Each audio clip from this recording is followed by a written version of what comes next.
이익을 위해서는 전쟁과 학살도 개의치 않았던 동인도 회사들은 중상주의라는 경제사상으로 무장하고 있었습니다. 중상주의는 16세기부터 18세기까지 유럽을 지배했던 경제사상이었죠. 당시 유럽의 국왕들은 권력을 유지하고 영토를 확장하기 위해 많은 금운이 필요했기 때문에 중상주의와 보호무역을 강력히 추진하였습니다. 이 사상의 주장은 다음과 같습니다. 부는 화폐 또는 금은으로 구성되어 있다.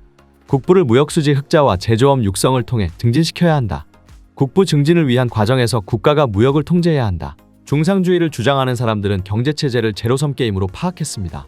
17세기 무렵 영국과 네덜란드가 동인도 회사를 설립한 것도 중상주의의 일환이었죠. 당시 유럽 각국은 이윤이 많이 남는 아시아 지역 특산품인 후추와 사탕, 면직물 무역에 적극적으로 나섰습니다.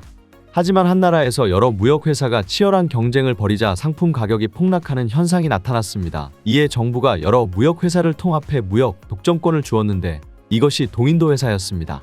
동인도 회사는 독점권을 이용해 들여온 상품을 비싼 가격에 팔아 부를 축적할 수 있었죠.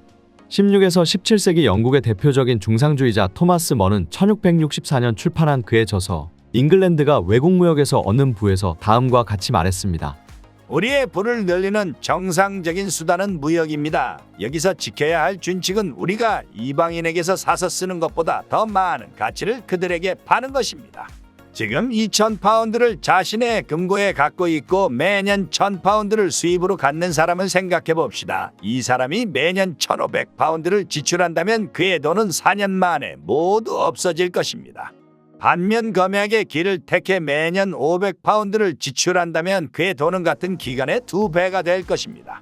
이 준칙은 우리 공화국에도 마찬가지로 적용되지 않을 수 없습니다. 즉 토머스 먼은 수출과 수입의 차액인 무역수지 흑자를 통해 그 문을 축적해야 국부가 증가한다는 논리를 펼쳤죠. 이런 중상주의의 논리의 허점을 파고든 사람이 바로 애덤 스미스였습니다. 애덤 스미스는 거의 모든 무역 규제의 근거가 되고 있는 무역차액 학설보다 더 불합리한 것은 없다라고 기존의 경제사상을 강하게 비판하면 다음과 같이 주장하였습니다. 국부는 화폐의 축적이 아닌 생산의 증가이다. 무역차액에 집하는 건 잘못된 논리이며 제조업과 농업은 둘 다 중요하다. 무역 독점권을 폐지하여 무역을 할 자유를 부여해야 한다. 애덤 스미스는 그의 저서 국부론에서 자유무역의 사상을 잘 설명하였죠. 광산이 전혀 없는 나라는 포도밭이 없는 나라가 포도주를 들여오는 것과 같이 금, 은을 외국에서 가져와야 합니다. 그러나 정부가 어느 한 가지보다 다른 한 가지에 더 많은 관심을 기울일 필요는 없는 것 같습니다. 포도주를 살 돈을 가진 나라는 필요로 하는 포도주를 언제든지 얻을 수 있을 것입니다. 또한 금, 은을 살 수단으로서 포도주를 가진 나라도 결코 금, 은의 부족을 겪지 않을 것입니다. 금, 은은 다른 모든 상품과 마찬가지로 일정한 가격으로 구입되며 금, 은이 다른 모든 상품의 가격이듯이 다른 모든 상품은 금, 은의 가격입니다. 우리는 정부의 개입 없이 무역의 자유에 의해 우리가 필요로 하는 포도주를 언제든지 공급받을 수 있다는 것을 완전히 안심하고 믿어도 됩니다.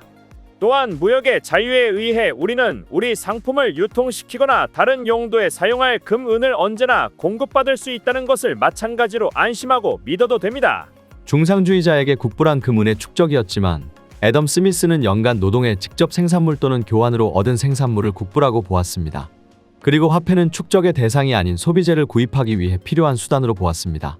애덤 스미스가 보기에 금은의 축적을 위해 무역차액에 집착하는 것은 쓸모없는 걱정이었습니다. 왜냐하면 상품을 생산하고 있다면 언제든지 이를 이용하여 금은과 교환할 수 있기 때문이죠. 우리는 기본 원리 8에서 한 나라의 생활 수준은 그 나라의 생산 능력에 달려 있다는 사실을 이미 배웠습니다. 아울러 생산 능력의 향상은 경쟁을 통한 자유거래가 보장될 때 가장 효율적이라는 사실도 배웠습니다.